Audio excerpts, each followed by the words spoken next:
রাষ্ট্রকাঠামোর সংস্কার প্রশ্নে বিভিন্ন রাজনৈতিক দলের সঙ্গে সংলাপ করছেন অন্তর্বর্তী সরকারের প্রধান উপদেষ্টা ডক্টর মোহাম্মদ ইউনূস, যার ধারাবাহিকতায় শনিবার বিকেলে রাষ্ট্রীয় অতিথি ভবন যমুনায় আসে বেশ কয়েকটি রাজনৈতিক দল।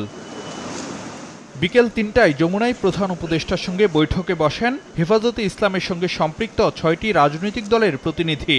বৈঠকে সংবিধান, নির্বাচন ব্যবস্থা সহ রাষ্ট্র কাঠামো সংস্কারের পাশাপাশি শাপলা চত্বর জুলাই হত্যাকাণ্ডের দ্রুত বিচার সহ কয়েকটি দাবি জানান নেতারা। দুইবারের বেশি কোনো প্রধানমন্ত্রী যেন একসাথে পরবর্তীতে যেন তিনি দায়িত্ব পালন করতে না পারেন সেই প্রস্তাবনা আমাদের পক্ষ থেকে ছিল। যৌক্তিক সময় নিয়ে সংস্কারগুলো করে তারপরে যেন অযথা কাল বিলম্ব না করে নির্বাচনের ব্যবস্থা যেন নির্বাচনের আয়োজন করেন সেই বিষয়টি আমরা বলেছি এবং মাননীয় প্রধান উপদেষ্টাও এই কথার সঙ্গে একমত পোষণ করেছেন যে প্রয়োজনীয় সংস্কারের পর কাল বিলম্ব না করে তারাও নির্বাচনের দিকে চলে যেতেই আগ্রহী এবং সেই ধরনের তারা প্রস্তুতি এবং তারা আয়োজন করছেন। এরপর দলের আমির মাওলানা সৈয়দ রেজাউল করিমের নেতৃত্বে প্রধান উপদেষ্টার সঙ্গে আলোচনায় বসেন ইসলামী আন্দোলন বাংলাদেশের ৫ সদস্যের প্রতিনিধি দল। রাষ্ট্র সংস্কারে সরকারকে সময় দেওয়ার পক্ষে অবস্থান জানায় দলটি। ব্যাপারটা তো একদিন দুই দিন নির্ধারিত বলাও যায় না, তবে বলছি যে খুব ত্বরিত আপনার পরিবেশটা তৈরি করবেন। আমরা নির্বাচনটা কিভাবে হবে এবং কবে আপনারা কিভাবে করবেন একটা রোড ম্যাপের ব্যাপারেও আমরা তাদের সাথে আলোচনা করেছি। প্রধান উপদেষ্টার সঙ্গে এলডিপির ৫ সদস্যের প্রতিনিধি দলের বৈঠকে দাবি ওঠে আওয়ামী লীগের রাজনীতি নিষিদ্ধের।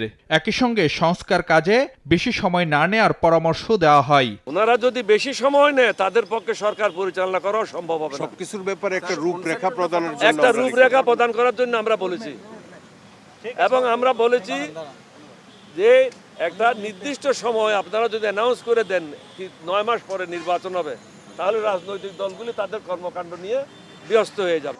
সংবিধানের পঞ্চদশ সংশোধনী বাতিল, রাষ্ট্রপতি ও প্রধানমন্ত্রীর ক্ষমতায় ভারসাম্য, সর্বোচ্চ ২ মেয়াদে প্রধানমন্ত্রিত্ব সীমিত রাখা সহ বেশ কিছু সংস্কার দাবি করেছে জাতীয় পার্টি।